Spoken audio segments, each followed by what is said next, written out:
Menu, scroll down to inventory and production. From inventory production, you go down to saturation analysis. From saturation analysis, you're going to select what type of details you want to go for.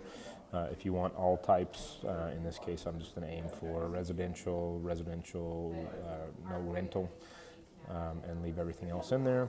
You can also select type of property. Go down, change it to what time frame you want. So I'm going to select from beginning of the year to today. The key is here, you want to select not member office, you want to select market share. Press next. You want to rank members. And here you're going to do listing end. Oh yeah, later. I'm gonna And actually do listing or. construction. And I'm going to display the top 100. And you will get the entire transactional base for everybody. Easy, man. Talk to you later.